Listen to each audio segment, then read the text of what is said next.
Mukwano gwange gwe alaba kwebaza kubanga woli wano ko Kimberley broadcast webala okubanga kwoli mukwano nkusaba bwe gubanga gwe muntu gwo kusosa okujja wano osubscribing ku channel eno atusobola okubanga buli kintu kitambulira ddala bulungi. Mukwano gwange mawulire genjagadde okuwa okutandikira ddala gega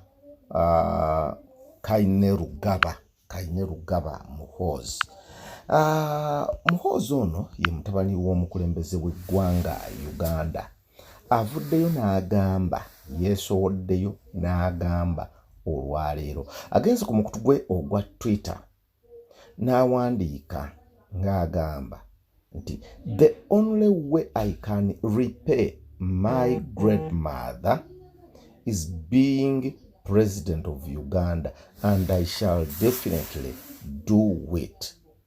Nti engeri yokka gye nsobola okusasulamu mange kwe kubeera pulezidenti w'eggwanga lino, ate njagala saagala ekyo kyo nja kikola, nja kituukiriza. Kwe kugamba nti omukulu mwetefutefu okufuga ku ggwanga lino Uganda, oba atya oba atya. So ebyo bye biriwo sayidi zeeyo. Naye nno libadde tiriri busa. Omanyi ennaku zino abayimbi beegumbulidde okukuba emiranga n'okukaaba. Ekintu kino kyatandikira ku Gravity omutujju oluvannyuma lw'okwogera ku ba Bobi Wine, Chameleone, Bebe Cool. Kaakati Chris Evans yalabikirako juzi, omanyi alina ekivulu kyateekateeka ekigenda okubeera ku Freedom City. Yalabikirako juzi ku TV ng'akaaba mbw abayimbi tebamuwadde drop. Naye munnange libadde teriri busa, n'olwaleero agenzeko mu Owino. Omanyi abaabukedde batadde ssente mu kivulu kye, era bw'atuuse mu Owino era nayo n'akaabirayo nga bw'olaba mu bifaananyi. Ensonga eno erese abantu bangi nga beebuuza. So eggulire eno lyenkuwa ndijja ku Facebook, era ku Facebook abantu bamuzzeemu bwe bati ku kintu ekyo ekipostingiddwa. Eggulire eryo lipostingiddwa Abaabukedde. Eggulire lye ng'akaaba lipostingiddwa Abaabukedde. Akati oluvannyuma lw'okuba nti akubye emiranga egyo, abantu bo balina engeri gye bamwanukuddemu, era kyenjagala okukuwa nkusomeremu ku bimu ku bantu bye boogedde ku kukaaba kwe. Kati Chris Evans afuuse kakaabira oba lukaaba, oba omwana ono anaaba obubeezi wa kyejo. Ndowooza bambi anaaba bubeezi wa kyejo. Akati muzimu ku comments ezirabise, ono agambye nti kati akaabira kiye.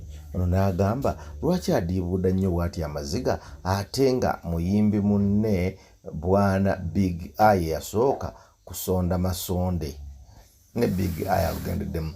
From today, Chris Evans ye Chris Evans lukaaba. It would be Chris Evans asiibye mu kibuga ng'akaaba. Tewali ayinza kakubamu luyi kakaabire ddala.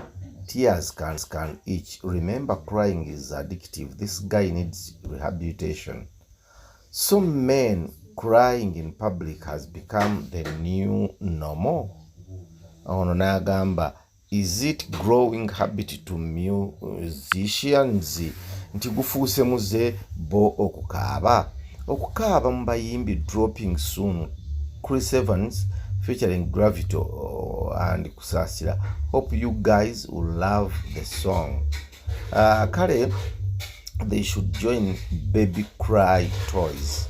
Is crying a crime? The last time Nakazi we walked to gather masses for a concert, what happened? Evans crying doesn't make news because many people cry. He's a human. Because he grew up with his jaja. Kwecho kwekabya okutagwa. But why is a boy child so emotional nowadays? Kuba women no longer cry like that.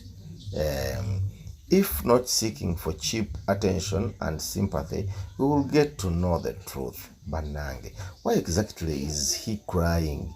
I'm so tired of these stunts, as if it is the first time to hold a concert. He should be called Rukaba. So, okusinziira ku nsonga ezo zonna mukwano gwange n'abantu bye bamuzeemu Chris Evans, nange njagala okugattako eddoboozi lyange. Okukaaba tewali amugaanye kukaaba. Kituufu, Chris Evans kaaba bintu byo. Naye ekintu kiyitiridde obungi. Okusooka obusozi Chris Evans eno si yo show gy'osoose okukola. Nzijukira n'ekiseera gye wakaabirako nga mbuka miliyoni ataddeyo show nga naawe oyina show. Kugamba kuba Chris Evans oyogera mpola mpola abantu bakkiriza, naye ate kati bwe kifuuka nti n'okukaaba it is part of you, kijja kutama abantu. Nze kyendowooza abantu mbakube muziki, omuziki gwe kuba omuziki abantu lwampaka bajja kujja, era ebyokukaaba tebajja bitunulamu kuba bajja kumanya nti oyinawo ky'obagamba.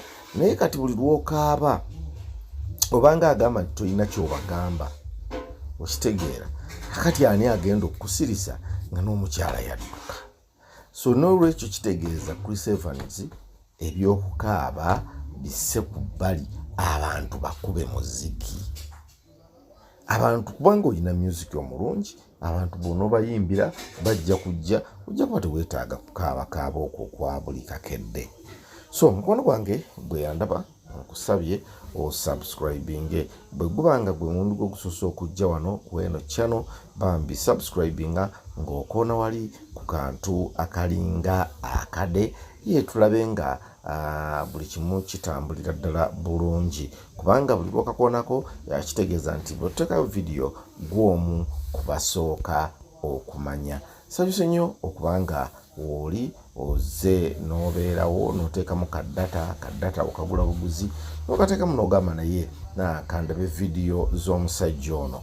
Nange neeyama nja kwongera n'okugenda mu maaso okubanga nkunoonyeza ate ebirala. Oluusi bwe kyoyisizaako amaaso ate nenkyongeramu neŋŋamba nti kino katukyogereko tukibaganyeko ebirowoozo, naye nga Chris Evans bannange ye mu kukaaba kati tayina amukwatira nsa.